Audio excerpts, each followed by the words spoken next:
Everyone thinks because you're a zombie. Everyone thinks because you're a zombie, you don't know good coffee. Well, they're wrong. There's only one brew that gets my seal of approval. Deadly Grounds coffee is my guilty pleasure. The aroma is so intoxicating. It brings all of my neighbors out of the woodwork. Deadly Grounds coffee. Coffee to die for and zombie approved. It's good to get a little deadly. Use the front door!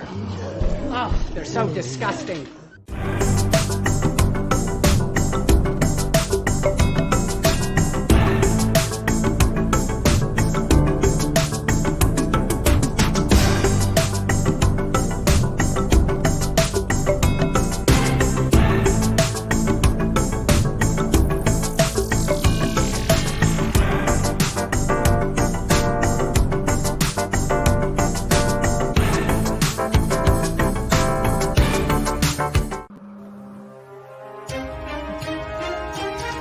The Dorkening and all affiliated shows are not intended for anyone under the age of 18. The following may contain discussions or scenes that have adult situations, graphic violence, nudity, strong sexual content, and graphic language.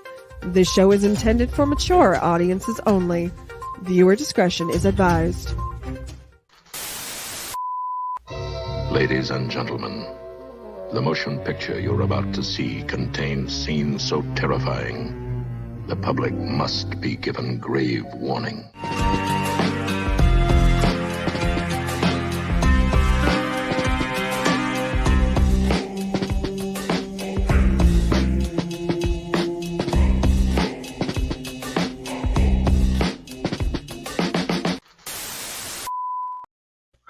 Hello and good evening, and welcome to the Bloody Binge Movie Podcast. I am your host, Sewer Dweller. I know we're a little late today. This was a movie. um, we'll get into that here in a little bit. I hope everybody's had a great week. I hope everybody had a good holiday yesterday. Everybody still has all their fingers attached. Hope everybody wasn't up late while the neighbors blew up the neighborhood. We'll see. We'll talk about some stuff later, but right now, as always on the Bloody Binge Movie Podcast, we're going to go ahead and start with the week's haunt industry and horror movie news. Now, there isn't, that's another reason, another big reason we're late. There is not much news. There just isn't. Let me check one of my sources, make sure nothing's dropped recently, but I don't think it has, and it has not. Nothing. It's a holiday week, so I would assume basically nothing's going on much, especially haunt wise. The haunt world, with all the theme parks announcing their stuff last week and everything, it's gonna get slim pickings for now until the theme parks start announcing more stuff and more haunted houses start announcing stuff and that. Um, but we do have a few stories this week to go over. We have a few more horror movie news, and then if time constraints, we'll talk about a convention that's going on this weekend in Indianapolis, Days of the Dead. We'll talk about them for a little bit, but right now let's get into our our haunt industry news. Our first story, Scare House, a renowned haunted attraction in Pittsburgh, will not open in 2024 after moving out of the Pittsburgh Mills Mall in late 2023. Financial challenges and the deteriorating condition of the mall, which narrowly avoided a sheriff's sale, influenced the decision. Namdar Realty Group, the mall's owner, has been uncommunicative about its plans, and the mall remains 75% vacant with deteriorating conditions. I think we all know that that's most malls anymore. Most malls out there, uh, they're not getting the business.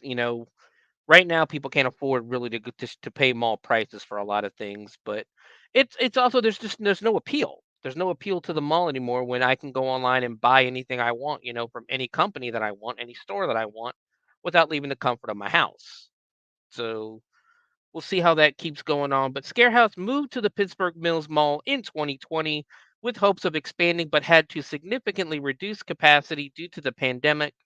While being in a mall lacked some of the vibe, it offered tons of parking and seemingly the ability to significantly expand the scope of everything we were doing.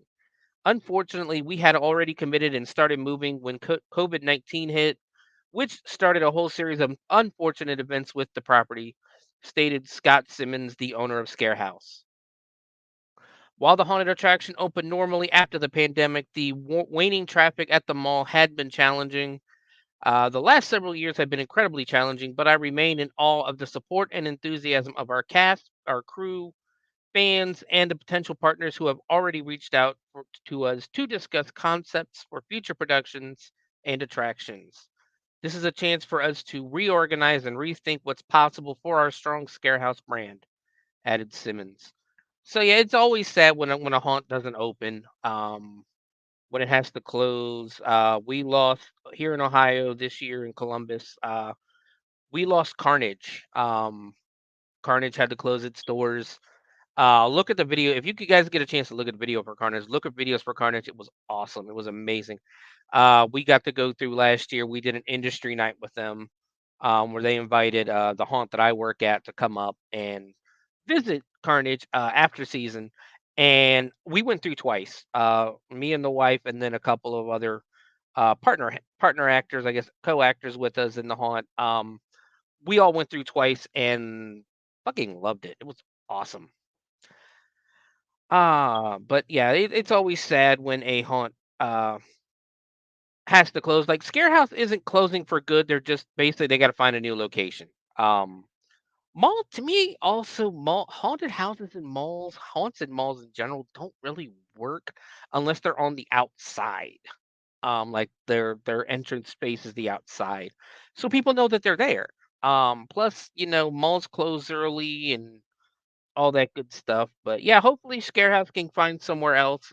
Pittsburgh is a big market, so hopefully they can find somewhere. But moving on, another haunt that's actually coming back to us this year, the Queen Mary in I think it's Los Angeles. I think I know it's in California. Dark Harbor. Queen Mary's Dark Harbor is coming back to us this year. This is the first time I think we went over this on one of the first episodes actually. I want to say it's almost like been 10 years almost since Queen Mary's done a haunt. But their Dark Harbor announced their first maze, and it is called Lullaby. This fan favorite maze, featuring the ghost of Scary Mary, has been redesigned for a new experience. Guests will explore the depths of Queen Mary's first class swimming pool, where Mary met her demise, and face her ghost on a chilling journey. Dark Harbor will run on select nights from September 20th to November 2nd, 2024. I had to do a little bit of digging, but I found the original story for Lullaby, um, and it reads as this: it has been long rumored that Mary, the little girl who drowned in the Queen Mary first class swimming pool in 1952, has haunted the dark corners of the luxury liner since her ultimate untimely demise. Many experts theorize the haunting derives from Mary's spirit attaching itself to the little girl's stuffed toy bear. Perhaps the bear holds the gloomy secrets behind the wicked ghost of Scary Mary and why she still sings her eternal lullaby. That's very creative. It's something, yeah, definitely something to go check out if you're in the California area. Um, California has, especially Los Angeles area, has a lot of great haunted houses, and you would expect that, with all the aspiring actors, the aspiring filmmakers out there, um, the budgets and everything, which that's what it all comes down to, really, is a budget. And I think it'll be great. Queen Mary, I've seen some videos from the old Queen Mary and the Dark Harbor, and it's pretty cool. It's pretty good. We have one here in Cincinnati. We have the USS Nightmare, which is a riverboat that you can walk through and does a haunt, and seems pretty cool. But yeah, so moving on, and I believe this is our last haunt industry story because again, there's really no news this week. Haunted Hydro in Fremont, Ohio, is hosting a ghost hunt on their property. Excuse me, hold on one sec. Sorry, I had to cough there. The haunted hydro is basically the world's only haunted house that is housed inside a former hydroelectric power plant. 4 acres of terror, with indoor, outdoor, and a midway to keep you entertained all night long. The intimidating hydro walls stand 44 feet high, and the sound of the rushing Sandusky River will have you shaking in your shoes. So the haunted hydro's up near Akron. It is, and like it says, the only haunt um, out there to be inside of a former hydroelectric power plant. Their Facebook post reads, "Have you ever wanted to experience a real paranormal investigation? Now is your chance. Tag along with the expert from Orbs." I'm going to assume that is a paranormal investigation team or ghost hunting group up there in Akron, as they guide you through a thrilling night of ghost hunting. This unique event offers an opportunity to use professional ghost hunting techniques and to possibly encounter the supernatural. It will be on September 3rd at 8 p.m. The cost is $30 per person. There is limited space, so only 30 tickets will be available, and these events typically sell out. If go to hauntedhydro.fearticket.com to get your tickets. What to bring with you: cameras and any equipment you may have, bottled water, non-alcoholic beverages, and snacks if desired. Orbs will also have their equipment set up. So tickets are on sale now. All ages welcome. Serious interest only. No alcohol, please. So yeah, if you're in the Akron area and you're interested in doing a if you're interested in doing a ghost hunt, this is a good way to do it, especially with a paranormal group that can teach you how they do it and everything like that. I do my every group does it their own way. They do their own thing. They have their own equipment and evidence and stuff like that. So yeah, definitely if you're in the Akron area, check that out. It sounds like a great time. But yeah, that is all the haunt industry news we have this week. There really is nothing else. That I haven't already gone over last week. So yeah, that's gonna do it for haunt industry news. We're gonna move on to horror movie news. A lot of the horror movie news this week, it's a lot of trailers. I'm not gonna do the trailers right now because we would be here all friggin' afternoon watching the amount of trailers that came out and everything like that. So we're just not gonna do that. But we are gonna talk about a couple of things. Physical media collectors. Bloody Disgusting has announced a series of Walmart exclusive steelbooks arriving at a store near you on August 20th. The Bloody Disgusting Blu ray Steelbook collection features 5 horror titles from Lionsgate. They are Wolf Creek, Leatherface, Sinister, Texas Chainsaw, You're Next, I Spit on Your Grave, and Hannibal Rising. Each release features eye catching specialty commissioned artwork created by the artist Bond. Each steelbook has a suggested retail price of $24.99 and is available for pre-order at walmart.com. None of those really appeal to me, in all honesty.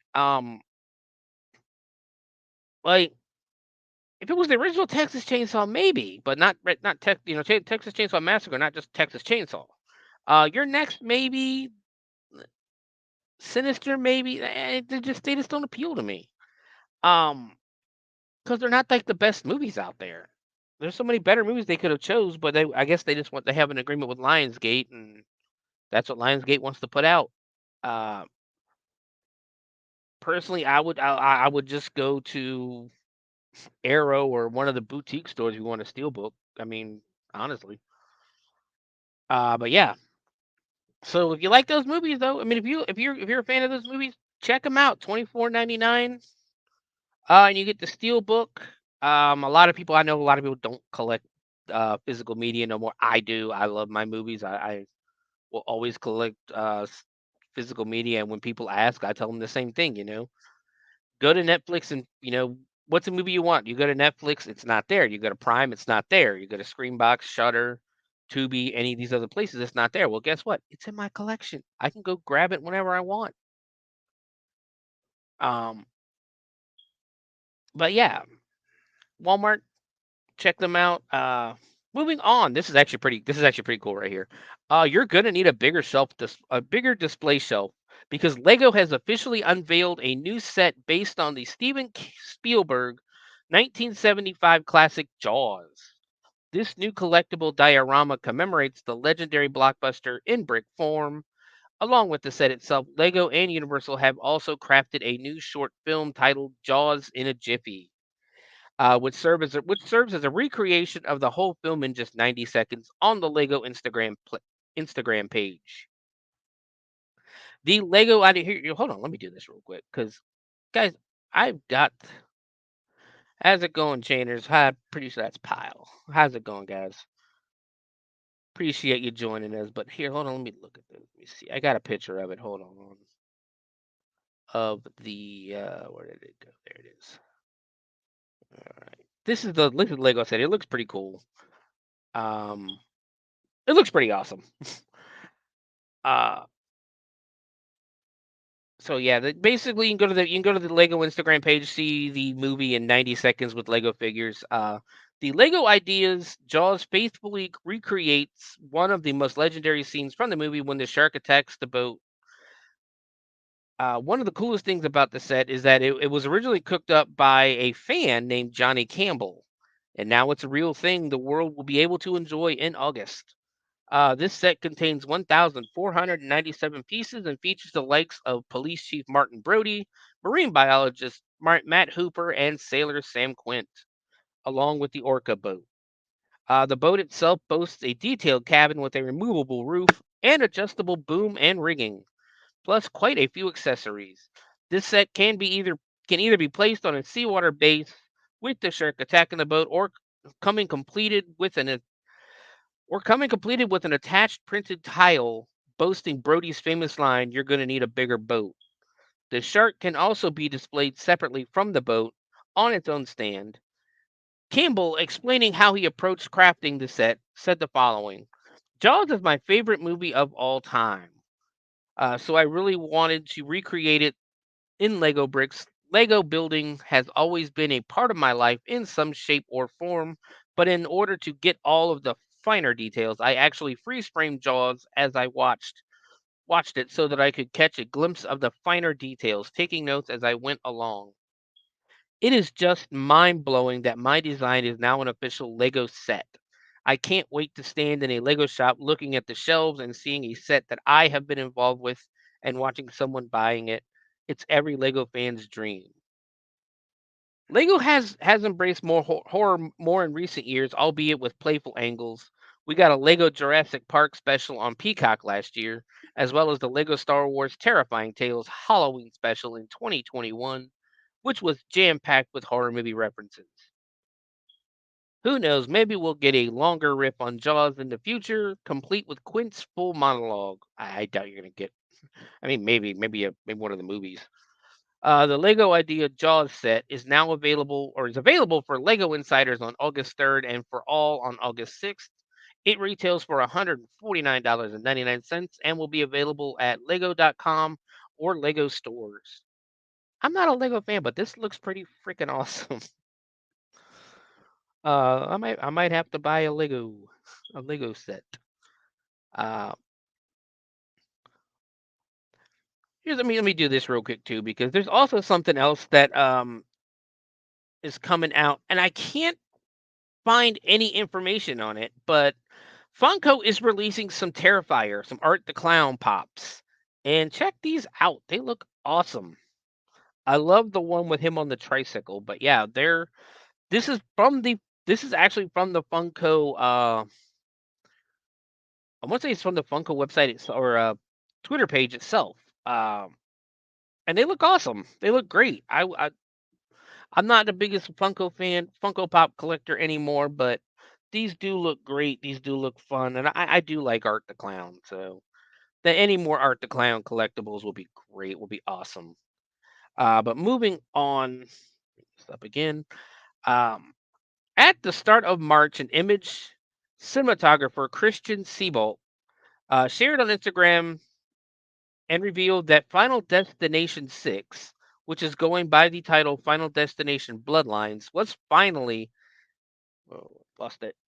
Finally, after years of development and a 13-year gap between sequels heading into production, then franchise producer Craig Perry took to social media to confirm that Final Destination Bloodlines was indeed filming, the aim being to get this one into theaters in 2025, in time to celebrate the 25th anniversary of the release of the original film.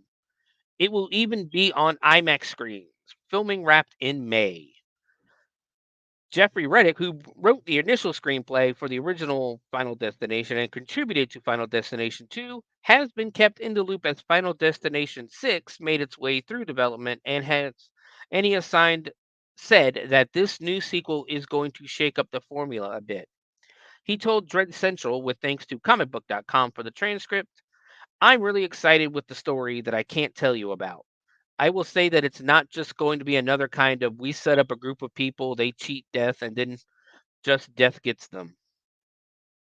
And there's one wrinkle that we kind of added to every movie to kind of like change it up a little bit. This one is a true Final Destination movie, but it doesn't follow that kind of formula that we've kind of established. I think I can say that much.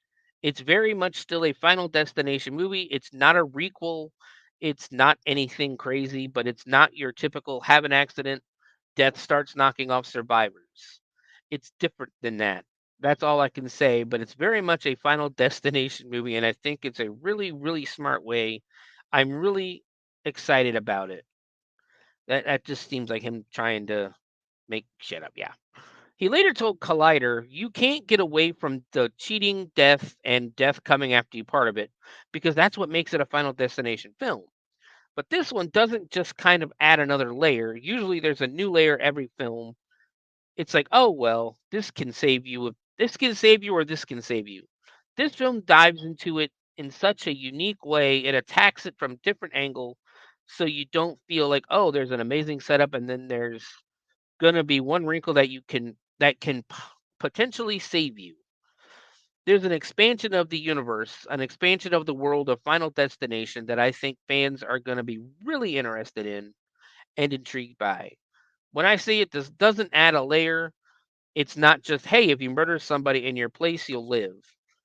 It kind of unearths a whole deep layer to the story that kind of, yes, makes it really, really interesting. Okay, so he's over explaining this shit by a lot. Um, so basically, according to him, he's I'll get to Sharkula when we talk about the news first. That's always the way I always do it.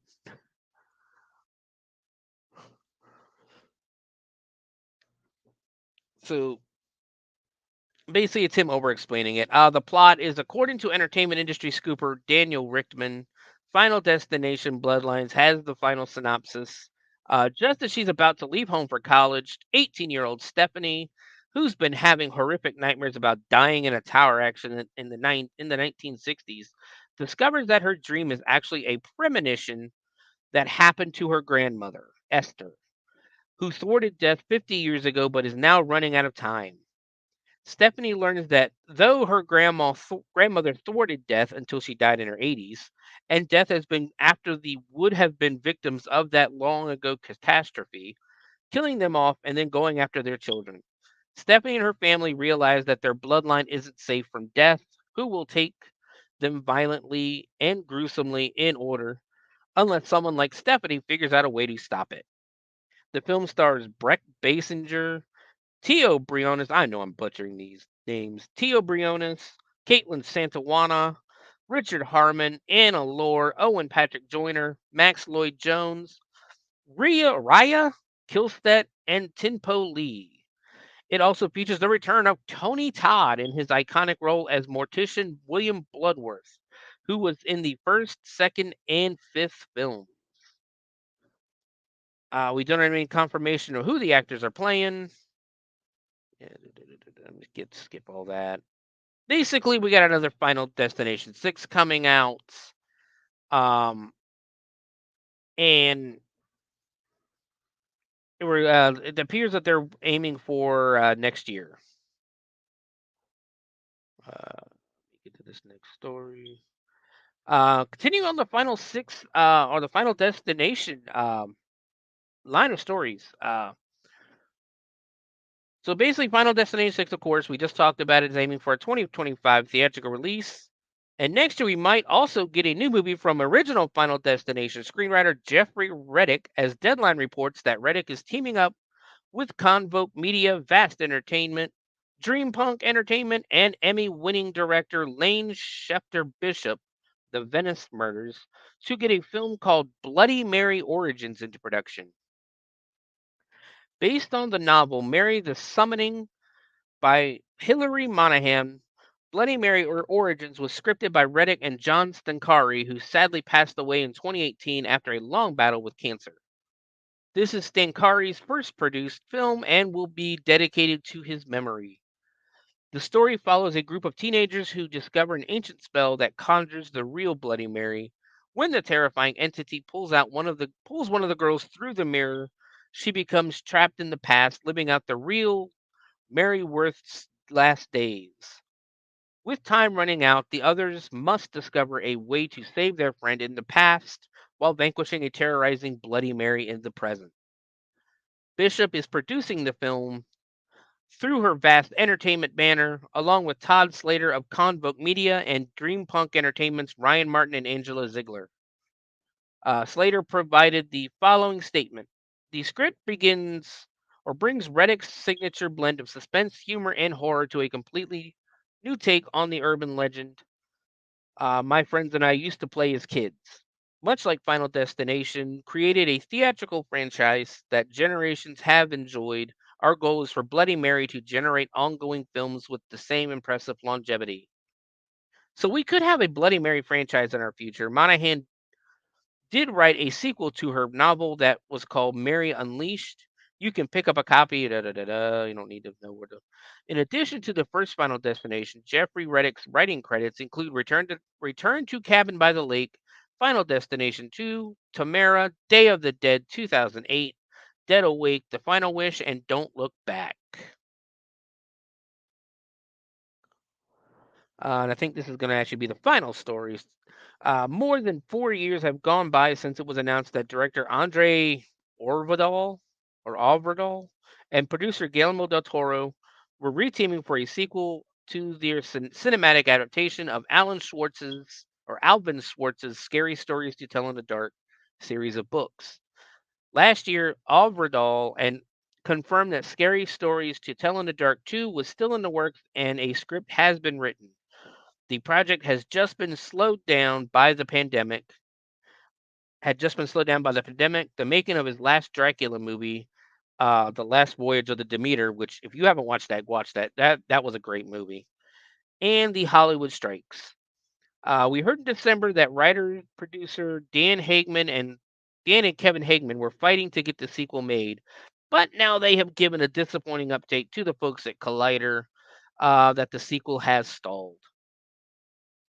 The screenplay for Scary Stories to Tell in the Dark 2 has been written by the first film's writers, Dan Hageman and Kevin Hageman, working from a story crafted by Guillermo del Toro.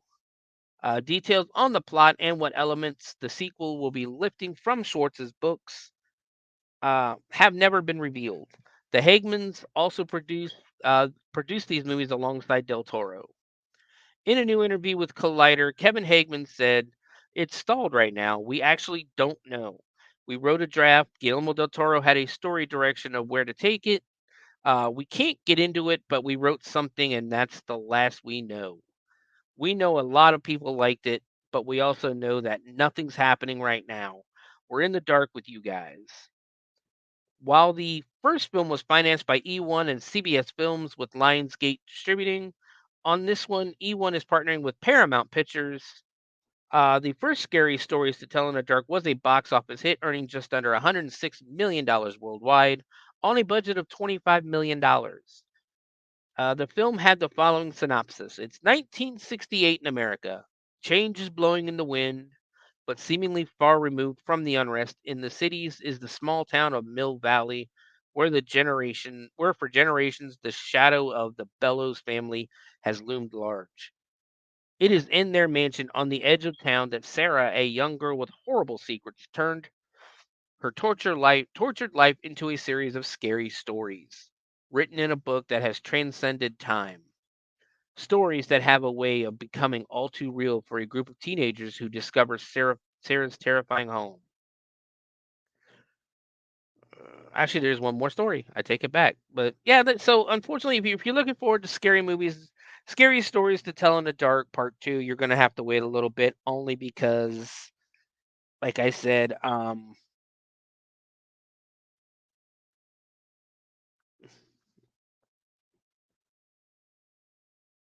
I appreciate that movie buff one. I really do. It's going to be interesting. It's going to be interesting. I'm going to tell you that one. Um, it's basically our final story. Several years ago, director Brian I'm bad with names. God, Return of the Living Dead 3 got a great special edition Blu-ray release. Um, edition Blu-ray release as part of the Western Video Collector Series. But now a discovery has been made that has fans of the film hoping for a new release as soon as possible. A VHS tape of the first cut of Return of the Living Dead 3, featuring almost 8 minutes of additional never before seen footage, has been unearthed. That tape is now in the hands of filmmaker Dustin Ferguson, who took to social media to share a picture of the tape and associate Chris McGibbon. Ferguson and McGibbon have spent the last few years working together on a highly anticipated documentary on the Night of the Demons franchise. The party's just begun. The legacy of the Night of the Demons, and McGibbon was credited for remixing the audio on the Night of the Demons 4K and Blu-ray released by Scream Factory last year. Ferguson didn't share any details on what's being planned for the first cut of Return of the Living Dead 3. Thank you. I'm glad to hear my voice again as well. Of course, the Owl Light Society, who is proudly presenting the Bloody Binge podcast this week, as usual. Um, but yeah, let's see. Ferguson didn't share any details on what's being planned for the first cut of Return of the Living Dead 3, which has a running time of 1 hour, 44 minutes, and 23 seconds. But there seems to be some kind of release in the works, and more information will be provided soon. Directed by Yuzna from a screenplay by John Penny, Return of the Living Dead 3 has the following synopsis. Well, I think we've all seen it, but Julie and Kurt are sweethearts, but puppy love turns into tragedy when a motorcycle accident kills Julie and separates the young lovers permanently. Still devoted and very heartbroken, Kurt tries desperately to keep Julie alive by exposing her to trioxin, a potent drug which brings the dead back to life. There's only one problem. When she's revived, she has an intense urge to feed on human flesh. Now Kurt's find a way to manage the undead while not becoming dinner himself. The film stars Melinda Clarke, J. Trevor Edmond, Kent McCord, Basil Wallace, Sarah Douglas, James T. Callahan, Mike Moroff, Sal Lopez, Fabio Urena, Pia Reyes, and Dana Lee. Yeah, it's everybody loves Return of the Living Dead 3. I do, as movie buff has got. What are you doing, you stupid computer?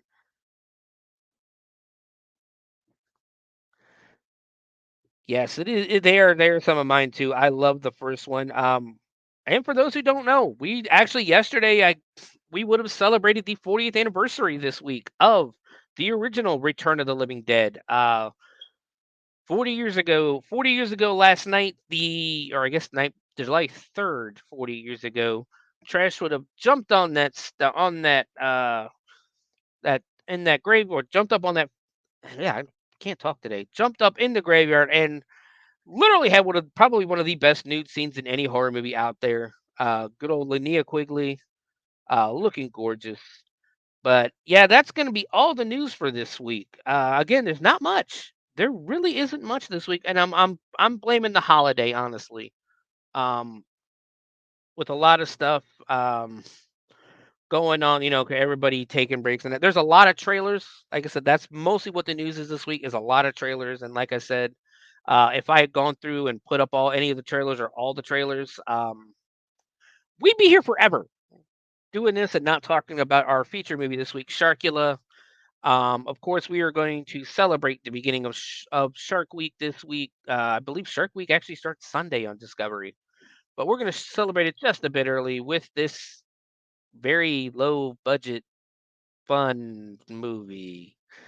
But guys, we're going to take a break real quick. We will see you in about 3 minutes for Sharkula.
Greetings and shabibans. We are the Retro Reductopus Cephala Podcast, a long-form bi-weekly show that celebrates all the things that made growing up awesome. Yeah, that sounds good, but I don't know what all those words mean. I think what Parasite seems trying to say is that on Retro Redoctopus, we explore a range of retro goodness, from toys, video games, and movies, to cartoons, and even snacks and school lunches. Oh. And we do it all with a positive spin, a slew of killer guests, and some very adult language. And you know what else is cool? No. This crazy show is part of the Door King Podcast Network with new episodes every Tentacle Tuesday. What's that? And if waiting 2 weeks for a new episode gives you a sad, know that we drop bonus episodes all the time, like the off-format Crow's Nest and an interview series we call The Brig. You can listen to Retro Octopus on Apple Podcasts, Spotify, Stitcher, or any app that's cool enough to carry the only show that celebrates all the things that make growing up awesome.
Hello and welcome back. What is that up there? Hold on. There we go. Fix that. Hello and welcome back to the Bloody Binge Movie Podcast. We are talking about Sharkula this week. We, of course, like I said, come Friday.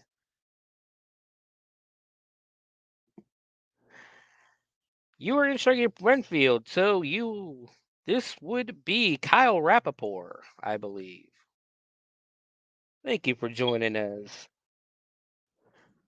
Sharkula. We're like I said, we're celebrating Shark Week this week. It starts on Sunday, I believe, on Discovery, but we're gonna celebrate just a little bit early. And we are going. So basically, Sharkula came out in 2022. It was written and directed by Mark Polonia. It stars James Kelly as John, Tim Hatch as Arthur, of course, Kyle Rappaport, who I believe says he is in the chat, Movie Buff One, plays Renfield. And there's a few other people. I mean, there's not. I mean, and Not a bunch of names I recognize. I think I know I've watched a couple of Mark Polonia's movies before.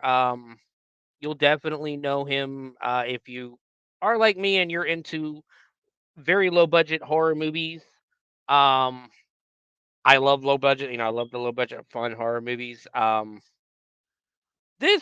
Yeah, we'll get into it. I'm picky sometimes, but it's not. We'll get to the review at the end, but let's go ahead and get started. The film opens up on a secluded beach as the Wild Eye Releasing and Polonia Brothers Entertainment logos appear. We cut underwater where you see basically this, and I'm not gonna lie, it's a cheesy looking shark. I mean, again, low budget. It's what you expect. It looks like it has a lot of damage to it, like it's been a lot of fights in that. We then cut to a field where there is a man in a cloak running from a group of villagers. The villagers are screaming. Basically, they're chasing. He runs away. Then the villagers, about five of them, chasing him. They're screaming. Basically they're running away. You don't see their faces, but you're death to Dracula and all these other words. Other sentences that basically that needless to say that It's obvious they're chasing Dracula down. I would. I wish I would have seen some. I wish I would have seen some um pitchforks, torches, and that. But yeah, it was there. The boy they're kind of just thrown in. I don't know if you know like trauma style, like where I did an appearance in a trauma movie as a member of an audience of a wrestling show for what would be the trauma movie though? It was Toxic Tutu. But as they panned over, basically they basically have words coming over them. Uh, my master. Well, we're gonna get to it. We're gonna get to it. Basically as they panned across the audience, they show, and then of course they have their voices coming over them. Not really the voices from the audience, but Dracula basically ends up reaching the end of a cliff, turns around. The villagers are going, oh, we're you know your end is near, all that good stuff with him. He hisses at him, and one just throws a fucking knife, and it stabs him, and he falls off the cliff into the ocean.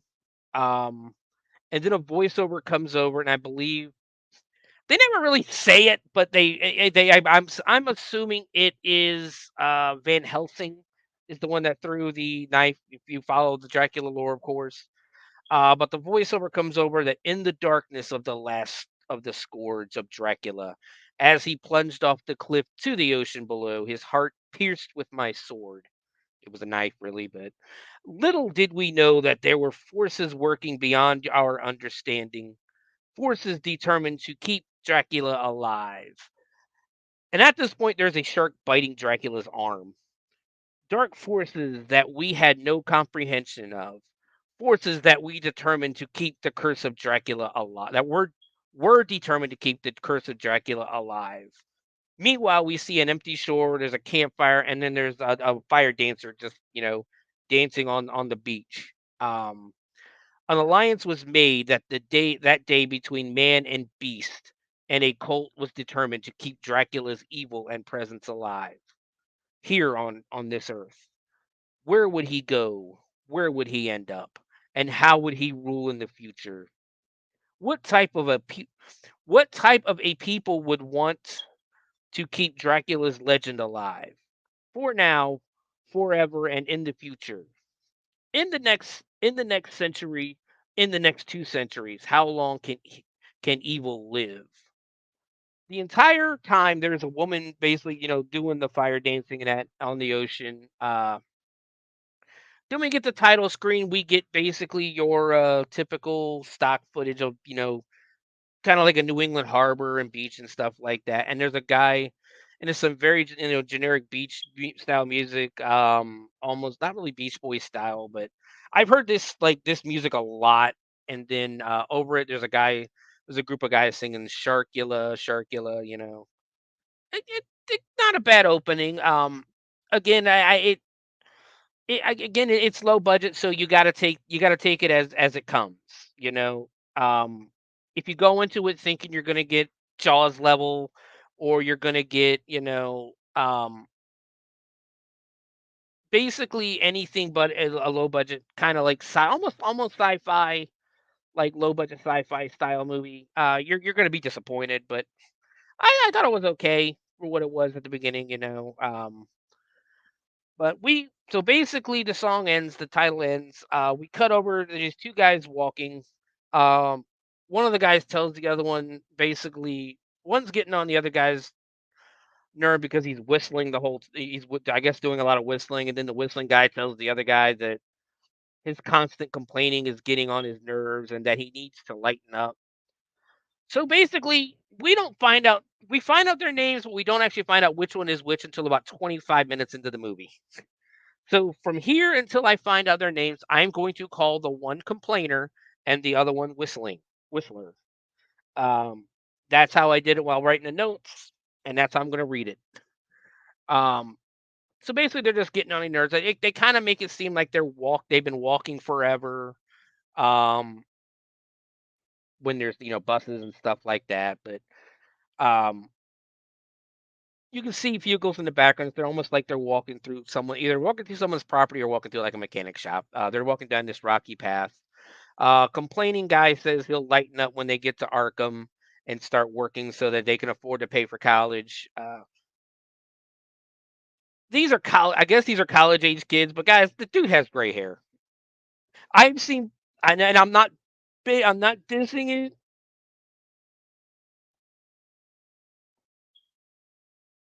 Okay. Well, I mean, and it wasn't like I said. It fit the opening. The opening song did fit the opening. Yeah, John would be, I believe, the complainer. Who did this? Who basically until I learned their names, of course. Um, but they say they'll lighten up when they get to Arkham and start working, so they can. But basically, they have gray hair, guys. They're not college age kids, but again, what's the best word to put it? Disassociating belief, I guess you could say. I can't remember the right words to say right now, but Whistler said university is expensive, and they knew that going in. Complainer guy opens a letter, and Whistler asks how many times he's going to read the letter. Complainer says until they get their first paycheck. The letter reads, "Dearest Arthur Smith and John Beaumont."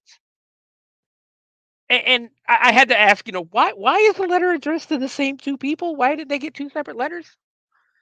Uh, Please accept this letter as acceptance for summer employment at the Arkham Dock and Marina. Room and board at the Bucket O Chum Inn and restaurant are part of this seasonal employment. Check in at the front desk at your arrival, and all matters will be taken care of. Best wishes, your employer, Vladimir Konstantin. Whistler says it sounds too good to be true, and they keep walking as we get some more stock footage of the beach. So they get to the inn. Complainer says it doesn't look very inviting and apologizes for being in a bad mood. Whistler says it'll all fall into place and agrees with complainer that there is like an open air of dread to the place. They both notice they haven't seen any vehicles going by. Um, Whistler says he guesses if you aren't into boating or fishing, there isn't much to do in this town. Complainer then comes to the realization that hey, there might not be any women in this town. What the hell? There may not be many women in this town. Whistler tells Complainer that I'm sure there are some 400-pound salt of the sea females around with tattoos and facial hair just looking to call him Big Daddy. They share a laugh and keep walking. That was pretty funny. I'm not gonna lie, that was pretty funny. They share a laugh and keep walking around. Complainer says everything is all rusted and decayed, which I'm from a beach town. I'm from Virginia Beach. If you have anything metal that is not stainless steel, that is anywhere near the ocean or like within a couple of miles of it, it's gonna rust. Like it's gonna rust. No questions about it. Uh, Complainer says everything, or we already spread that. Whistler says typical coastal New England town on the brink of collapse. Then, with some terrible editing, I'm not gonna lie. I'm sorry. It was bad editing. They find the Bucket O Chum restaurant. It's bad editing because they took a photo of an actual like restaurant, an inn, I guess. Used and I from what looks like used like paint shop or an editing a really cheesy editing tool, blacked it out and just wrote Bucket O Chum over it.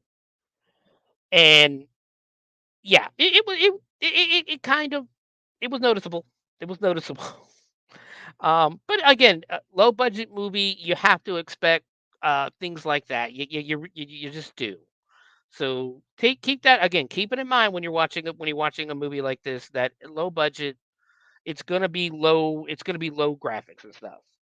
Um, we get some more New England coastal stock footage, and then we see and this blew my mind. It's a fucking bat shark. Um, it's literally the shark, a bad CGI shark with fucking bat wings on it. Now, if my wife saw it, she'd probably want one. She would want a stuffed version of this. But I had to giggle about at it a little bit because it was funny. Um, there is a growl, and our heroes are walking by, and basically we flip over. The heroes are walking by the railroad tracks. They get to the entrance of the restaurant where Whistler is complaining now and explains what chum, and basically tells them what chum is. Of course, chum is what you throw off the. If you watch Jaws, they're throwing off the back of the shark when Sheriff Brody finally sees the original, or finally sees the great white. Um, all of a sudden, a dude dressed like he is straight out of Weird Al's Amish Paradise video pops up for a jump scare. It's it might scare some people, but it didn't scare me, let's say. But that is their guest in the chat right now, Mr. Kyle Rappaport. It is Renfield. He apologizes as the heroes explain why they are here and mention that they are looking for Mr. Constantine. Renfield tells them that Mr. Constantine doesn't see visitors, and they hand him the letter.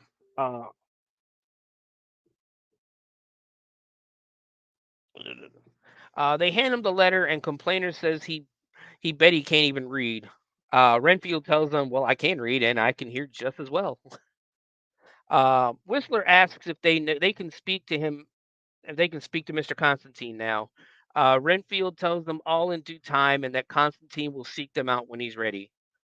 They ask who he is, and they ask who the guy is. He introduces himself as Renfield. So we all know where this is going when he says Renfield. Uh, he tells these heroes that he assists Mr. Constantine in running the establishment. Whistler asks if his name is really Renfield, and it kind of pisses him off a little bit. Renfield tells him he's lived there his entire life. Um, he tells them the town has seen better days, and that Constantine is trying his best to return to the town to its former glory. Renfield shows the guys to their room, and it turns out to only be one room. Uh, they didn't like the idea of it being basically two guys, one room, one bed. But Renfield tells them that he has strict orders that they share a room. Complainer asks, "What if one of them wants to hook up with a chick at night?" And Renfield basically makes it clear that nobody in Arkham is allowed after dark. That the whole town shuts down at 8 p.m. and no one goes out. Whistler asks, "What if he wants a drink or something?" Renfield tells him, "Well, the bar's up until 7:30." Renfield hands them the menus and tells them he's the cook as well. Renfield hands them the keys to the room and tells them to go get settled. And then in about 2 hours, he's going to take them over to the dock where they will basically show them where they'll be working. Complainer, again, we've learned their names, but they still haven't told us who is who, and we are already 10 minutes in. Says the room is going to be hot as hell in the summer with no AC, which I've lived in a house in the middle of summer at the beach with no air conditioner, and the next line, Whistler says they have the ocean breeze. Yeah, no, it doesn't help. It's still hot as balls in any room or any house that doesn't have an air conditioner. Whistler asks if he's sure he wants to do this, and tells him, "Well, we could be making $15 an hour at McDonald's back in New Haven." Whistler complains a little more about the 8 p.m. curfew. And the complainer tells him sharing a room with him isn't his idea of a fun time either. Complainer sees a woman running across the train tracks as the scene ends. Renfield walks down to the basement where a coffin is laying on the ground covered in a net. Uh, Renfield basically gets down almost like he's praying to it, uh, and basically he tells his master that he's done as he's requested and that he's taken the boys, again grown ass men, gray hair, over to the dock shortly to go over their work duties. There are some whispers heard as if Constantine is basically telepathically talking to Renfield. Renfield tells him that everything is planned for tonight and that our guy will find this most appealing. Uh, we then basically it's almost like they kind of pan over, but they just cut over to a woman who's bruised and bloodied. She's tied up in the basement. Renfield walks over to her and kind of laughs maniacally, um, and the scene ends. I mean, we're getting it. We're getting there. It's leaving you a lot of questions and that, which is good at being of a movie. Um, and yeah, I mean, I'm down for the story so far. Uh, we see another. If we basically cut over to another building. We see a woman staring out of the window, and then she sees Renfield outside watching her. We cut to a library where Renfield is waiting for her. He confronts the woman. He tells her that his master has spoken to him about her. She doesn't understand why. He isn't pleased with what she's done. Apparently, mailing letters is forbidden, and Renfield asks who it was for. She says a friend from grammar school, and that's all. Now, I will say they didn't say what the letter is for, but I'm going to assume it's the letter that the guys handed to him. I think it's safe to assume that one. She says a friend from grammar school, and that's all. Renfield says Master doesn't believe her, and if she does it again, she will end up as a sacrifice. She begs not that anything but that. And her punishment, um, didn't really have a punishment or anything. The band lost my spot. Hold on. She says she doesn't mean anything by the letter and that it won't happen again. Renfield tells her, I know, and here's the thing. The woman who plays Mina, I've seen her in a movie before. I can't remember the name of it off the top of my head, but she played a wrestler, a female wrestler who was a big star. She went camping with a bunch of her fans, and there was a slasher out there too. Can't remember the name of the movie for the life of me. But I enjoyed that one. I did enjoy that one. But Renfield tells her that she's lucky the master likes and desires her. Renfield desires her too, more than the master. Renfield caresses her hair and tells her he would have a different purpose for her if she was his bride. And the woman tells him that she likes him too and that he keeps her safe and out of trouble. Yes, Camp Murder. That was it. I enjoy. I like that movie. That was fun to watch. um, and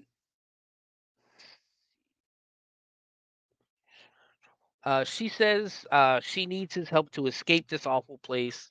Renfield gets really mad and says nobody leaves. He tells her to watch what she says and thinks because his rats have ears. She tells him that Renfield is the only rat in Arkham, and she spits in his face. She kind of spits in his face. She really doesn't, but I get what they're going for. And he slaps her. Um,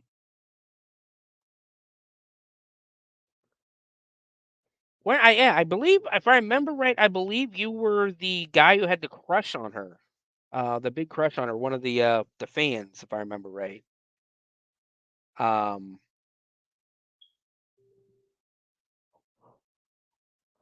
uh, she loses it on him, telling Renfield that he had better be careful because the master would rain down the wrath of Hades if he thought Renfield laid a hand on her. If he knew the things Renfield said and the things he thought in that twisted mind of his. She cries as Renfield apologizes and says sometimes he can't control himself. He can't control his temper, you know. She says his time is coming, and when it does, even the master won't be able to help him. That ends the scene. Again, good. I mean, it progresses the story a little bit. You can see, you know, the you can see the traitor. You know, Renfield becoming the traitor that he wants to take over all that stuff. Um, Again, fun scene, fun watch. Interesting.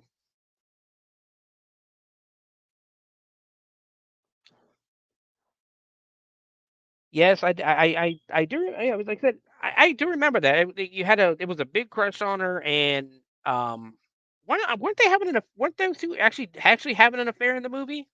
If I remember right, I think they were having an affair because I know she was cheating on her husband. Um, and you kept telling her how much he was holding her back, or your character kept telling her how much he was holding her back. Uh, we get more footage of the hold on, I'm sorry. We cut to a dock where we got a drunk guy walking. He's got an empty bottle. It's obviously an empty bottle. Um, he's pretending he's drinking out of it. We get more footage of the bat shark swimming around. He says he hate how much he hates this town and how much he hates Vladimir Constantine. Drunk dude says Constantine has corrupted this town when he got there with his rules and his companions. He says that he should be fed to that beast that roams the shores, his pets. We didn't see the shark looking up at him. Basically, you see these glowing yellow eyes, kind of red yellow kind of eyes. We go back to him now. There's a clear liquid in the water. I'm assuming it's water, or clear liquid in the bottle. I'm assuming it's water. It's probably supposed to be like a clear whiskey or a rum. Um,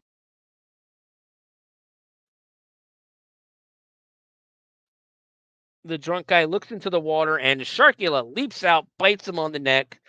Sharkula goes back into the water, and I don't get this one. I'm sorry, I don't get this one. A fucking purple dragon um, starts flying across the stream on a stock footage shot of the beach. And what the fuck? What the hell? Why was there a purple dragon? I'm sure it was supposed to be Sharkula, but why the fuck was there a purple dragon? That that just blew my mind. Oh Lord, we cut back to the restaurant where Complainer and Whistler are sitting at a table. Whistler is reading from a newspaper, and apparently it's 15 years old.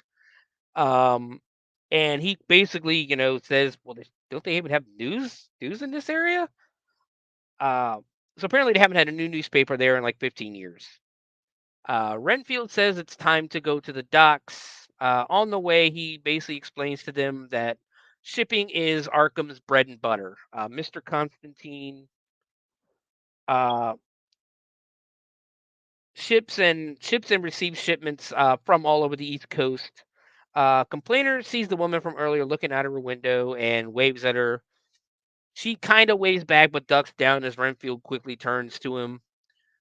Renfield asks, what are you doing?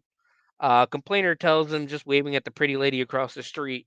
Renfield says Mr. Constantine prohibits his employees from fraternizing with the locals, women included. Complainer asks if this place is a monastery or something. Renfield says Mina, of course that's her name. Again, if you watch Dracula, if you've ever heard Dracula, which I think most people have, you probably already guessed that her name was Mina. Runs the historical society and belongs to Mr. Constantine. Whistler says nobody belongs to anyone unless you mean they're married. One of the guys says Arkham has a lot of strange rules, and Renfield says Arkham is a strange town. We get to the dock, and Renfield tells the guys that basically the containers arrive at night and will be ready for them first thing in the morning. Whistler asks if nobody's allowed out past 8, then who unloads it. Renfield explains that the ship hands do, and then they leave immediately. Their shift starts at 10 a.m. and then their shift ends at 6. They get paid every Friday in cash, which the guys like that idea. I like that idea too. Go ahead and pay me in cash.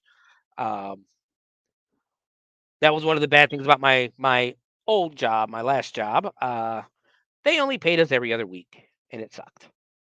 Um, but Renfield says they can start now or in the morning, and they both is like, well, yeah, we're gonna start in the morning. What?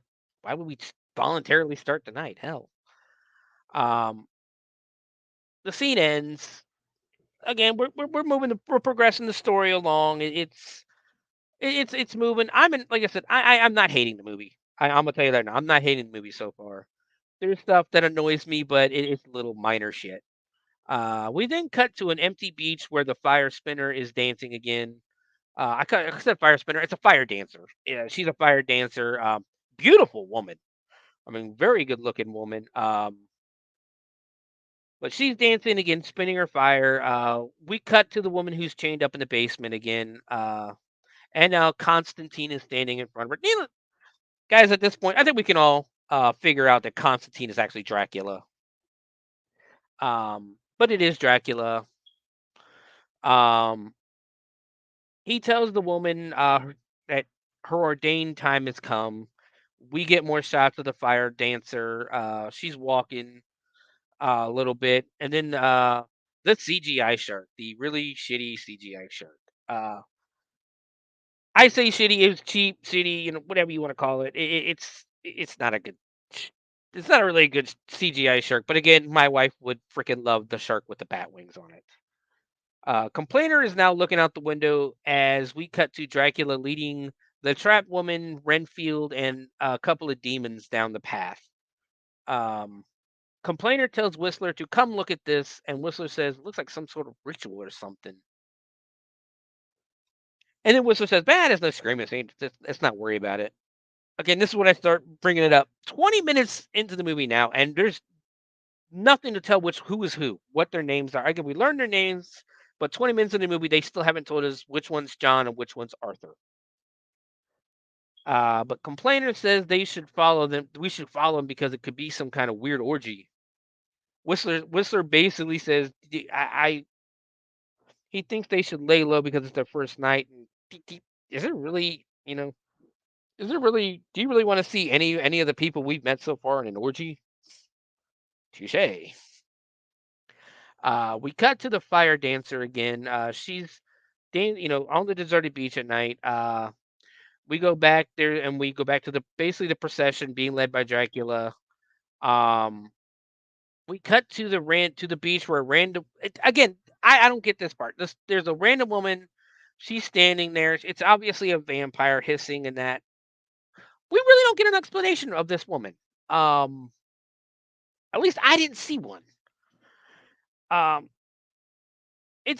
what also bothered me too is it is bothering me about every vampire movie. If I see the sun, I'm getting mad. Okay, I'm getting mad. It was clearly, and I'm pretty sure they used it for the lighting, but it's clearly still daytime out as the procession is still moving. As the movie is basically moving towards the beach. Dracula offers his service and powers to Sharkula, the devilfish of the waters. The woman is now revealed to be a sacrifice from Dracula to Sharkula. Sharkula jumps out of the water and eats the woman. They do basically a whole ritual around this altar. Sharkula comes out, eats the woman. There's your sacrifice. Complainer looks out the window again and sees lightning. And we're getting like really close. Like again, low budget movie where we're getting really close. So you really can't see the shark eating the woman, but it's obvious what the shark's doing.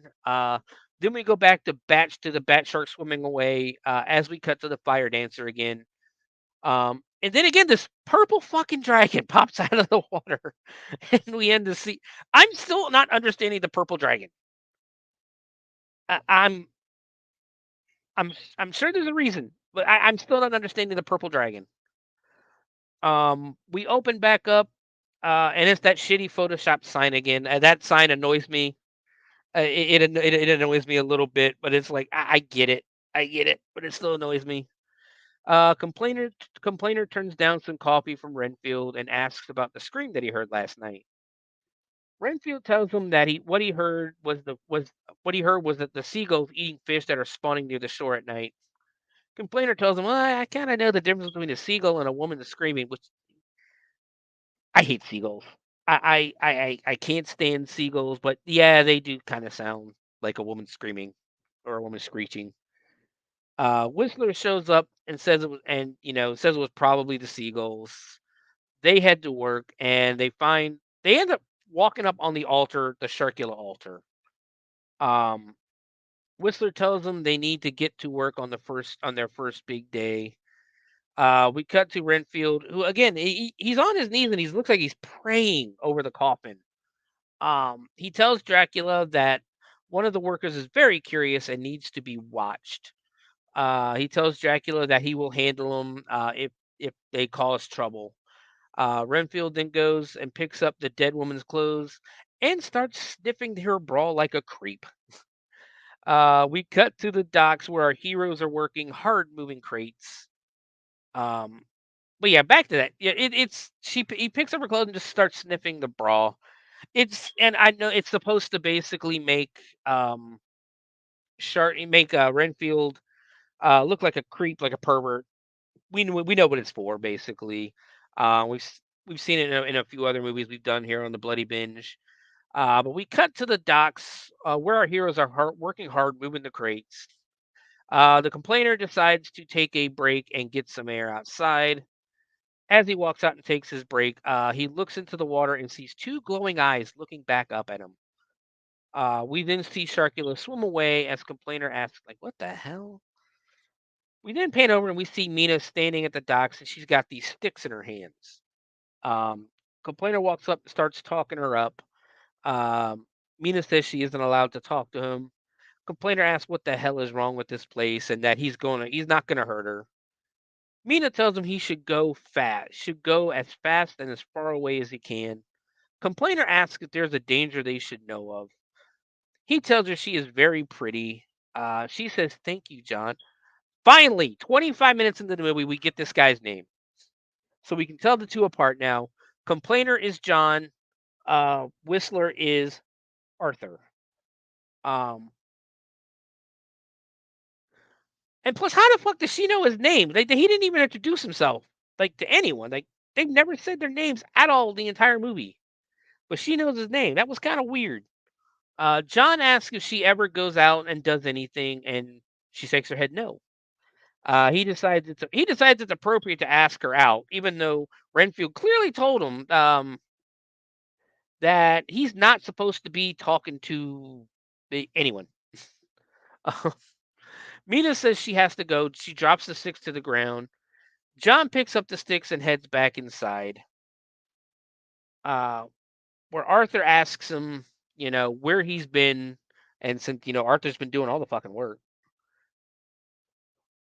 John tells him he was talking to Mina, and Arthur reminds him to stay the hell away from her.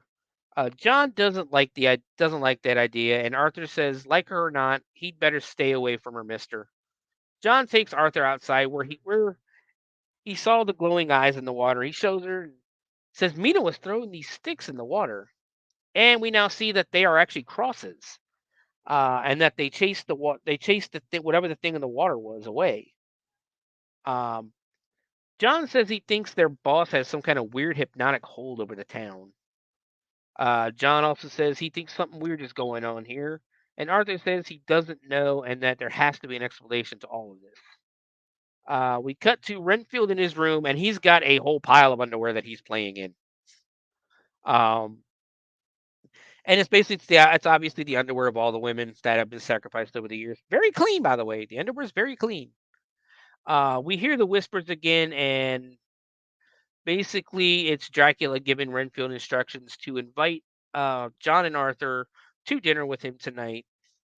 Renfield gets angry and starts slamming the undergarments around like he didn't like that idea. There's still more whispering, but Renfield appears to be ignoring it. We get some more footage of the purple dragon flying around the beach. Again, I still don't understand the purple dragon. The guys get back to their room and find an invitation to dinner at 7 p.m. John wants to use this time to tell the boss to get with the times, and Arthur says it's 6:30 already, so we better get ready. We cut outside to get the vampire woman on the beach, uh, with some more footage of Sharkula swimming around. We then cut to a dining room, which does look like the inside of someone's house. I'm pretty sure a lot of this was filmed in someone's house, uh, where Mr. Constantine is waiting for his guests. Dracula tells Renfield to bring the meals for their employees and guests. He also reminds Renfield to call him Constantine during dinner. Dracula tells the men that Renfield is weird but harmless and that he brought him over from the old country with him. Arthur thanks him for the opportunity for summer work, but John has to be a dickhead. John tells Dracula that his rules for the town are very strict and a bit harsh. Dracula explains, well, I come from a place where strict rules and regulations keep a town thriving and free from corruption. Basically, the explanation is, where I come from, strict rules and laws and regulations keep the town moving in a prosperous manner versus, people being corrupt or anything like that.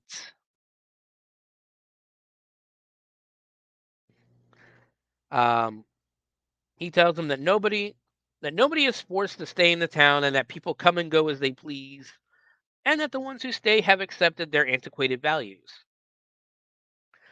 They have a toast as Renfield serves the meal.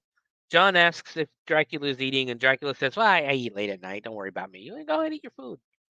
He asks how the work at the dock is going, and um, they say it's going fine, but the shipping schedule is a bit weird. Dracula says because of the speed of the receipt and deliveries, it has to be that way. John asks, "Well, what's in the crates?" Dracula basically tells him, soil, food, things like that. He cautions them to not let curiosity get the best of them and opens the crates, and for them not to open the crates. He said it would be disastrous to the product if they opened the crates. John says they would never do that, and then kind of gets a little offended. He kind of gets a little offended, as if like Dracula was accusing him of something. Arthur asks if it has happened before, and Dracula says yes, and they were reprimanded harshly. He says it cost him a lot. John asks if he fed them to the shark, and Dracula gets a little irritated by this, a little offended. Arthur tells him to shut up, and Dracula laughs a little bit. He goes, "Ah, you Americans and your sense of humor." John says he saw a shark today, and Arthur says you thought you saw a shark. Dracula says, "Well, yeah, there's sharks in the water. It's the water. It's the fucking water." And they do frequent docks and piers looking for food. He says they are scavengers by nature. John says this one looked evil. John tells him that Mina was throwing crosses in the water, and that he thinks that is what scared it away.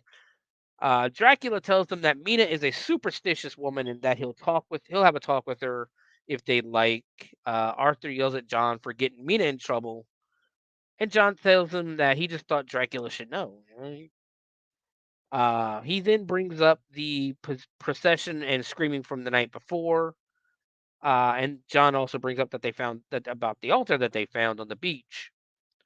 Dracula kind of explains this away by saying, that in Transylvania there is an old custom where they say some native prayers in a parade to the beach. They were there. They make sacrifices of flowers and fish, basically to kind of like bring good luck to the fishermen with their catch. Dracula says they do it several times over the summer solstice, and that he can assure them they don't sacrifice virgins at midnight on their coast, which means they totally do. John asks if they could attend one, and Dracula says, "Well, unfortunately, it's for locals only, and that the other locals would get angry if an outsider participated in the ritual." Uh, Dracula does say it's getting late, and he has some other business to attend to.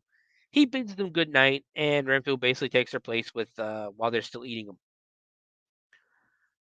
We cut to some more of the purple dragon flying around. Again, I don't understand the purple dragon. We cut to a couple in a car. and it's not starting. The woman basically mentions how big of a piece of shit it is, and the guy says the shortcut was her idea. She reminds him that if they didn't take the shortcut, he wouldn't have gotten a banger on the hood 10 miles back. She tells him to get out and fix it, and motherfucker, they are clearly in someone's lawn. Like, I wish they would have moved it to a road or something like that. Moved it to the road. They're clearly in someone's lawn.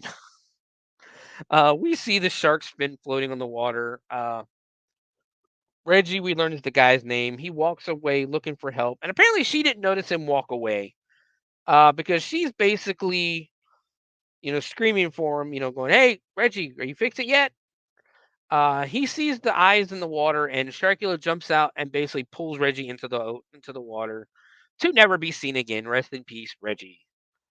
The woman is yelling for Reggie and asking what's taking so long. She blows the horn, and of course, not getting an answer because Reggie's not there anymore. We hear the whispers over the music again, and the woman looks up and screams as we cut to black. So yeah, we basically it's a typical scene. Car breaks down, couple gets murdered. Most horror movies have it. It's always a fun scene. It's always fun to do. It's always done differently. I liked it. We cut to Arthur reading a Dracula Lives comic. This annoys me a little bit too here in a second. As John keeps looking out the window, and it's clearly in the middle of the day, and it's the sun's shining bright through the window. Um, Again, do it at night. Do it at night, or black out the window. Arthur tells John that he almost got them fired, and John says, "I ain't afraid of Constantine or anyone else for that matter." He asks Arthur what he's reading, and Arthur tells him he's reading Dracula by Bram Stoker, and no, he fucking isn't. It is a comic book. It is clearly a comic book that says Dracula Lives. That is not the novel. Um, John says how appropriate, and Arthur basically says that he got it from the nightstand instead of a Bible. I would love to find a copy of Dracula in a hotel room instead of a Bible. Trust me, it would be awesome. Arthur says that Arkham is a pretty good place for would be a pretty good place for Dracula to vacation if he were real. John says, "Yeah, yeah, it kind of is," and he does the thinker pose. The whole forefinger on your chin, thumb beneath the chin. He does that pose, and we fade out. We cut to Mina in her library where now Dracula confronts her. He scares her. He apologizes and says it's almost curfew. And Mina says, "Oh, it's almost curfew. I guess I need to get going." Dracula asks if she's been talking to the new dock workers, and she says, "No, no, me, no." He tells her that he knows she's lying, and she says it's just small talk. I swear. He tells her that they saw the shark and that she was throwing crosses into the water. Dracula says if their master wants fresh meat, he can take it. And if she interferes, there will be punishment. Mina tells Dracula that it isn't her that he needs to worry about. She basically starts revealing that Renfield plots against him in his mind and in his heart.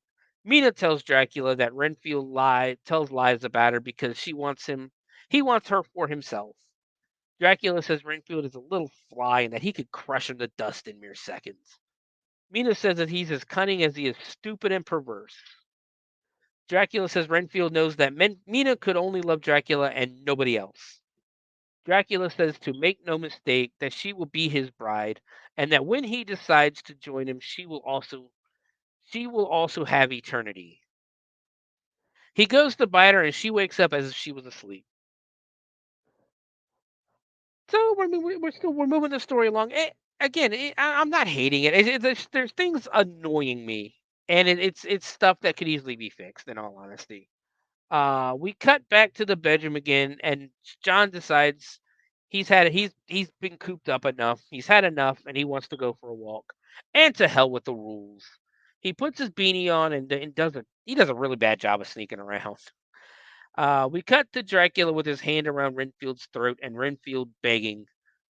Dracula says Mina told him some things about Renfield tonight, and some things displease him, or some things that displease him. John sees this as Renfield says Mina lies about him because she's jealous of his service to Dracula. John looks in the mirror, and of course, there is no reflection for Dracula. He just sees Renfield hanging up in the air. Dracula looks his way, and John ducks. And apparently, Dracula's fucking blind, and John is not doing a very good job hiding. Dracula tells Renfield he expects more out of him and to not disappoint him. Dracula then turns into a bat and bites Renfield in the neck. Renfield drops and says, "Yes, master." John sneaks out of the restaurant, clearly someone's garage door, and sees the demons walking around. Changes his mind and heads back inside, and he sees Renfield at the bar. And he sneaks around him and basically heads into the basement where now John has found Dracula's casket. We pan over to see the woman from the car earlier tied up in the spot where the other woman was tied up before. She has a really bad attitude for someone who needs help. She does. She was kind of getting bitchy. She tells him her boyfriend is missing and that some guy attacked her in the middle of the night. John asks if he wore a cape and spoke with a funny accent. She says, "Yeah, how do you know him?" John's like, unfortunately, yeah. She tells John that she's hungry and tired and to please come closer. She spawns teeth and she's been turned into a vampire. She tells John that she's thirsty for his blood. And she's got a really bad attitude. John says he's out of there, and turns, and Renfield is behind him, and then stabs him with a fucking machete. Renfield says, "Blood for you, bitch," and drags John away as the woman hisses. So basically, John's dead, and we are to assume that Renfield is now going to feed her the blood from John. Good scene, a good kill. I liked it.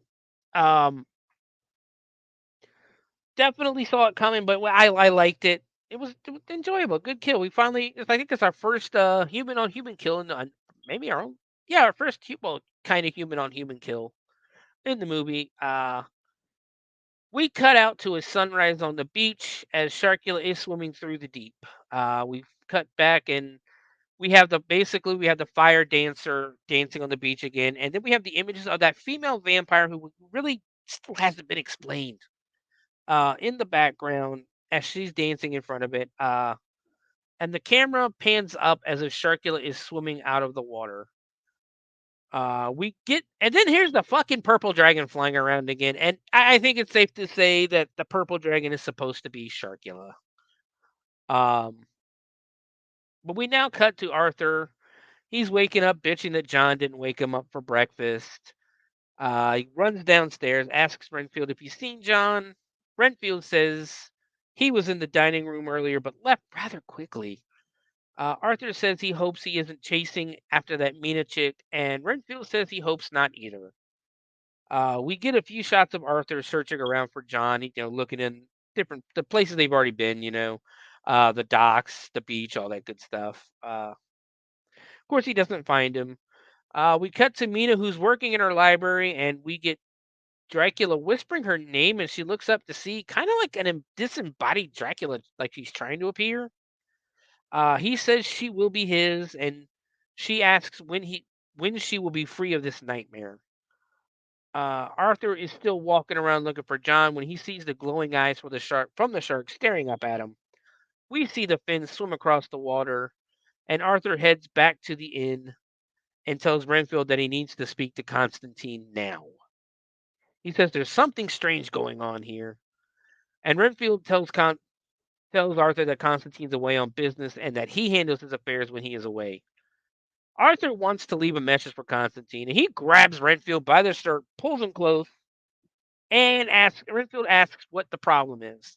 Arthur says his problem is Renfield, the town, everything. He knows he's lying about John, and he knows what's going on with this mausoleum of a town. And he tells Renfield that he saw the giant shark with glowing eyes in the water. And if Renfield says he doesn't know what it is, he's going to pound. He's basically going to beat the shit out of him. Renfield gets scared and tells him that the shark is a sea monster, and his master obeys it. Arthur asks why nobody does anything about it, and Renfield explains that his master rules this town, and that he has a pact with the Sea Devil. Arthur asks if John is dead, and Renfield says yes, he was food for the beast. Arthur does what everyone watching this movie wants to do and punches Renfield square in the face.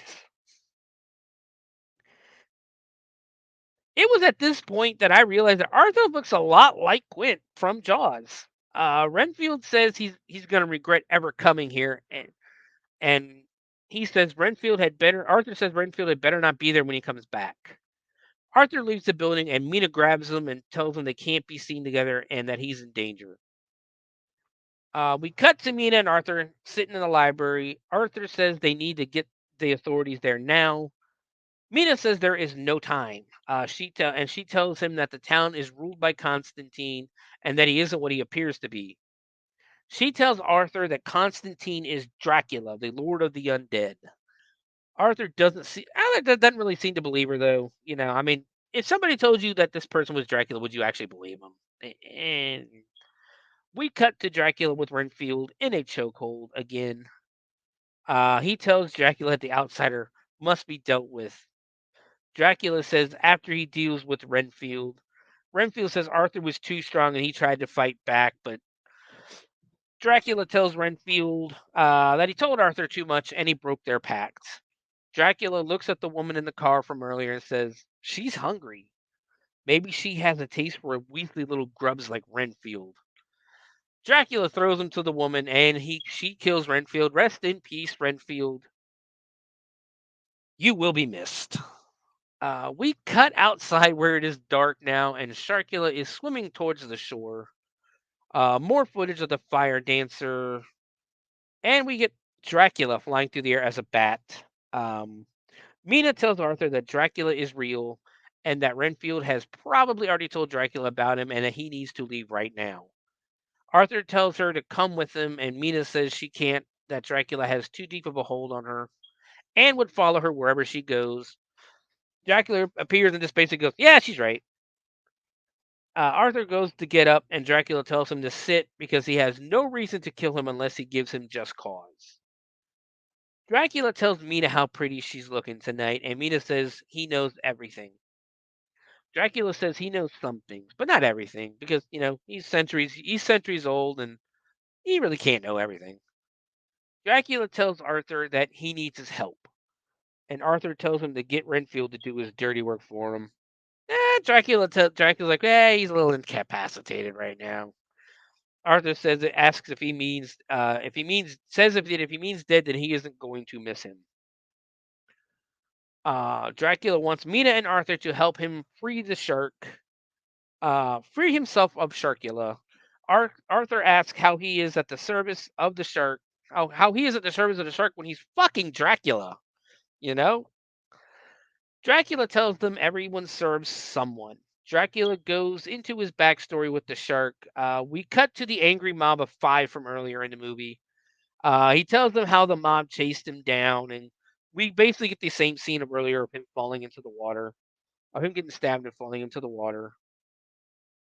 Dracula says a large shark swam towards him with bloodlust. Dracula tells them that he used his power of mind control to communicate with the shark, and he transferred the curse of the shark to him. Basically, he transferred the curse to the shark, and if he served the shark, he would protect him. We cut back to Arthur asking why he wants to be free of the shark. Dracula says there's so much more to rule, and as long as the shark lives, he cannot leave this wretched town. Arthur says it sounds like a load of crap, and Mina tells him not to piss off Dracula. Which should be common sense. Don't piss off Dracula.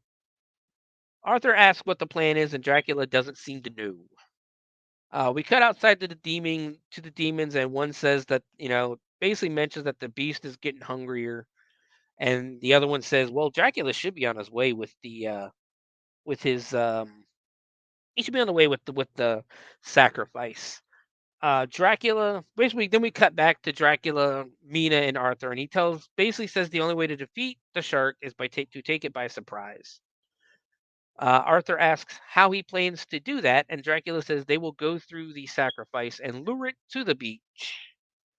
When it's close to the altar, Arthur can drive a stake through it. Mina asks what about his goons, and Dracula says, I can hypnotize them and send them fleeing. They're fine. Don't worry about them. Arthur asks if it will look weird with him just standing there at the ritual. Dracula says he will be there to hold his hands, or will be there with his hands bound loosely, of course. Arthur then asks who the sacrifice will be, and Dracula says Mina, of course. She agrees if it means leaving this town. Dracula tells Arthur to make sure he stabs it behind its eye, or else he will be its sacrifice. We cut to the altar where Mina is chained up and tells Dracula he promised as she begs. Basically, I don't think she knew she was going to be chained up there. Dracula does his ritual to call Sharkula to the beach. Sharkula sticks its head out of the water and makes its way to Mina. It's like basically it's almost like the head of the shark is like by the camera and it's slowly walking. Arthur grabs it looks like a really bad spear in all honesty, but he grabs it and just starts stabbing Sharkula in the eye. Killing Sharkula, but Dracula starts to talk shit to the shark, who then turns around and bites his hand before Arthur sets it on fire. Arthur says they did their part and they go their way. Dracula goes, and it's time for them to go their way, and Dracula goes his. Dracula basically goes, "Well, Mina, don't you want to spend eternity with me and marry me?" Mina says they had a deal, and Dracula says, "Well, I lied. You know, he's Dracula. What are you going to do about it?" Arthur screams, "Sharkula!" and they run. I guess the reason he re-yelled Sharkula. Dracula runs into his minions, and they tell him that they don't listen to him anymore, that he is the sea beast and no longer their master. So now we start to learn apparently Dracula is turning into Sharkula. Because of the bite on his hand. Dracula basically kills them as Arthur and Mina make their way, and they go to hide in the basement they make their way back to the inn that Dracula owns and run into the basement where there's no escape. Um, and then Mina realizes, oh, there's Dracula's casket or coffin. Maybe we should not be here. Arthur says, well, hell, let's destroy it. And Mina reminds him, well, he's Dracula, he's probably got a bunch of places. He's probably got a bunch more coffins elsewhere.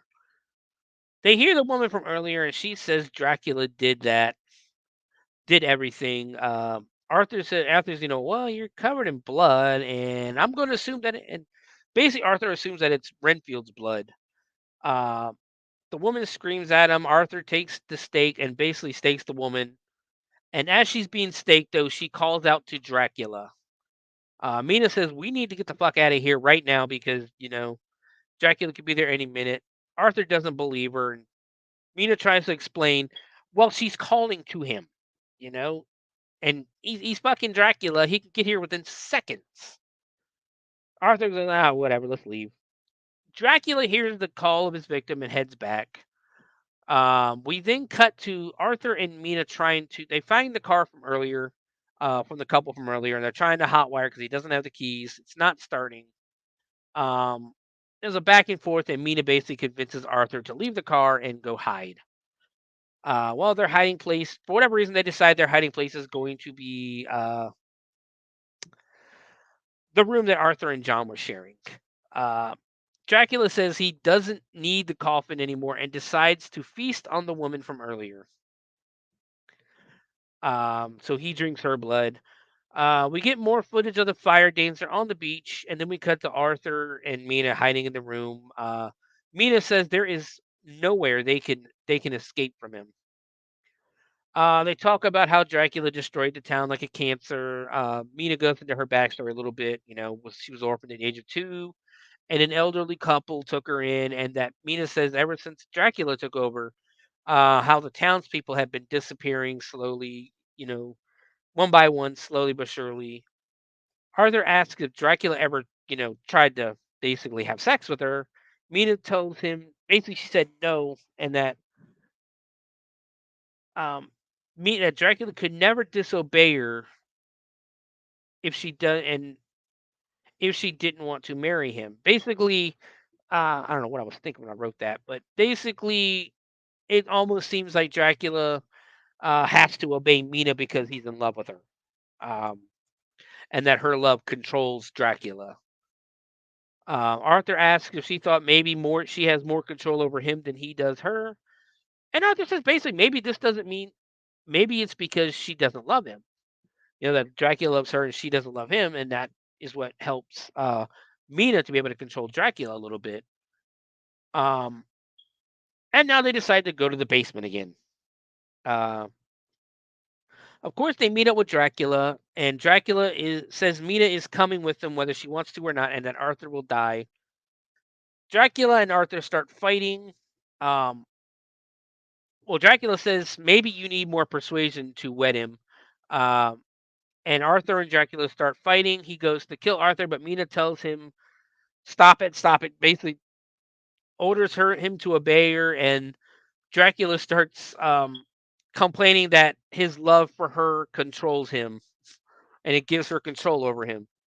Mina says she is supposed to be his soulmate, and Arthur pops up with the cross, one of the crosses Mina made, puts it to his forehead from early, puts it to his forehead, and that apparently fucking kills Dracula. Not a stake, not holy water, not garlic, a cross to the forehead. With a stick, not even silver. We cut out to some stock footage of the beach and the fire dancer from basically the fair dancer again, and she's dancing and walking away. Again, beautiful woman. Uh, and then we see glowing eyes in the water. Roll credits. That is Sharkula. Whew, that was a chore to get through. I'm not gonna lie. Um, so as we usually do, let's go through the trivia. Of course, it is written and directed by Mark Polonia, who has brought he's actually has an extensive career. Been making movies since like 1985. I'm on his IMDb now. First movie that he directed was Church of the Damned. We have Splatter Farm, How to Slay a Vampire. I'm not going to read all of these, of course. Um, Blood Red Planet, Hellgate, Night Thirst, Holla If I Kill You. That's a sequel to another movie called Holla. Peter Rottentail. Um, I think he. I remember there it is. Yep, Splatter Beach. That's what I've definitely seen before. Chainsaw Killer, Camp Blood, First Slaughter, uh, Bigfoot versus Zombies, Sharkenstein, Amityville Exorcism. He's made a couple of Amityville movies. Basically, it's a lot of shark movies and things like that. Sister Krampus, um, Cocaine Werewolf, which I'm gonna have to watch that when that comes out, because that looks freaking awesome. An idea. I love Cocaine Bear, and Cocaine Werewolf just sounds hilarious. Of course, Kyle Rappaport stars in the movie as Renfield. He's been in a lot of stuff, starting with Splatterhouse in 2009. We talked about the one we were talking about in the chat. We were talking about one of the other ones he was in. I'm sorry, that was when he produced. I'm sorry, I'm looking at the wrong list. Yeah, 2009. He's Macabre Medicine, but the Botanist, Return to Nukem High, Volume 1. I do like that movie. And Volume 2, It Kills, Grindsploitation 4, Driving Grindhouse, Faces of the Dead, Shakespeare, Shitstorm from Troma. I am a big fan of Troma films. So I will definitely be watching that one when it comes out. I've been waiting for Shakespeare Shitstorm and all that. I guess it's already out. I haven't been able to find it anywhere yet. I gotta look next time I go to the convention. Jaws of the Drones. I think we were talking about that camp. What is it called again? Camp Murder. Did great work in that one. Let's go backward. Back to Sharkula. We got James Kelly as John. Quite a bit. He's got a few credits to him. He's relatively new from the looks of it. And of course, Jamie Morgan as Mina. Again, this is the second movie I've seen her in, maybe even more that I've not paid attention. That I can probably bring up. I probably noticed her. She's had a quite a career actually. In a bunch of movies. First starting out in 2012 and moving up Half Dead, Hellbound, Transformation, Bloody Island, um, It Kills as well, The People's Champ, um, Ghost of Camp Blood, Frozen Sasquatch, Ride of the Werewolf, Return to Splatter Farm, Children of Camp Blood, and just she's got a lot of movies out. So that's a lot. I mean, it's these guys make a lot of movies. Then keep an eye out for them. Cocaine Shark. I don't know if they were in Cocaine Shark. This popped up here. Trying to get down here to the trivia if there's any trivia for it, and I do not see any. It's a short movie. I'll give you that guy. I'll give you guys that. It is a short movie. 1 hour and 11 minutes. Released in Japan on September 7th, 2022. Here's a trivia. Let's see. Read some of the trivia from IMDb. Where'd it go? There's only one piece of trivia. Calling the town Arkham is a nod to Batman and all things Gotham, since the name of the asylum where all the villains are kept, and since that's the name of the asylum where all the villains are kept until they're inevitably escaped. So I guess good reason to call it Arkham. But let's get on to the review. It was okay. I mean, it wasn't like I said. If you go into the movie thinking you're gonna get Jaws or you're gonna get some kind of Hollywood blockbuster, you're not. Um, it's what I would call a convention movie. It's one I would expect to buy from a convention. The budget is low. It's obvious the budget's low. But it doesn't really take from the movie. I love low budget movies though, and they can be good, they can be bad. It all really depends on the writing. And this was a unique story, in all honesty, which is what draws me in. The acting was okay. It wasn't the greatest acting, needless to say. I did like Kyle here as Renfield. He did a good job. I've also seen him in other, like I've said before, during the chat during the movie. I've seen him in other movies. He's not bad. He's pretty good actually. He's pretty entertaining. He always, and no offense, Kyle. I know if you're still in the chat, if you're still here, he does seem to play a douchebag in a lot of movies that I've seen, and he does it very well. Needless to say, Renfield was kind of a douche. Glad he got punched. Glad he got killed. But that's more than like what they're going for. But at the end of the day, it's worth a watch. It's worth a watch. I'm not gonna shit on the movie or anything because of the low budget.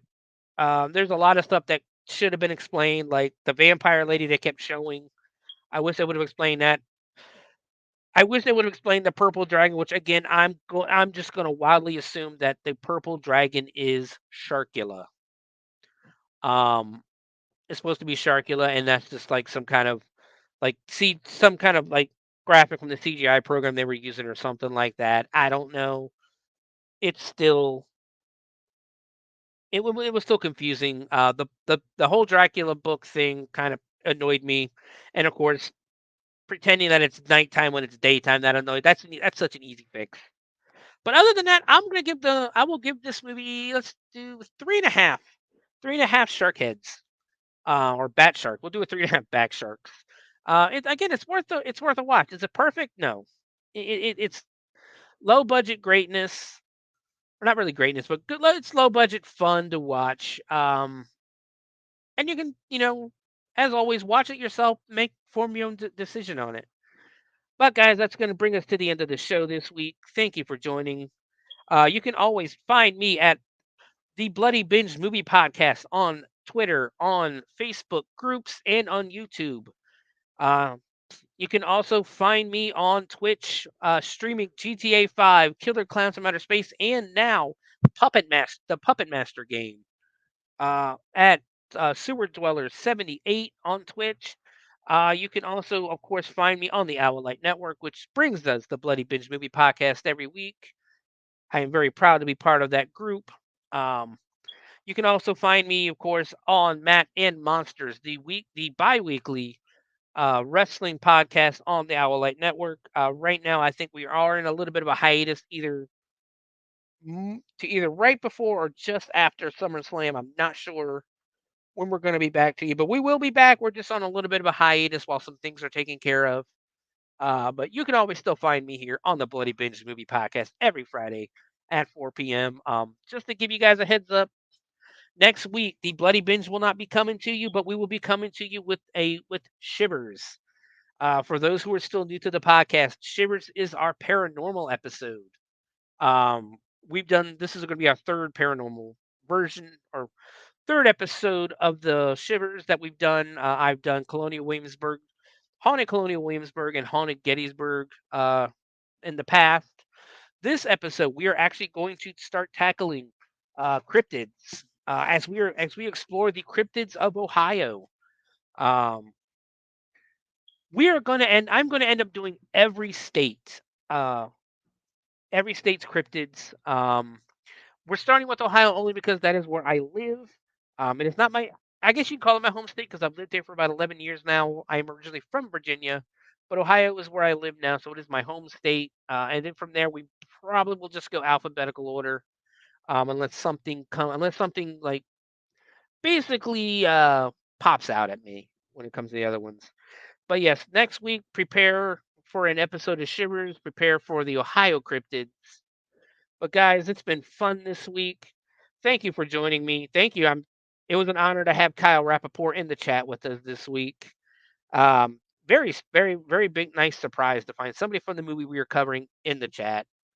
Um, but guys, we will see you next week. Be good to each other. And of course, keep watching horror movies.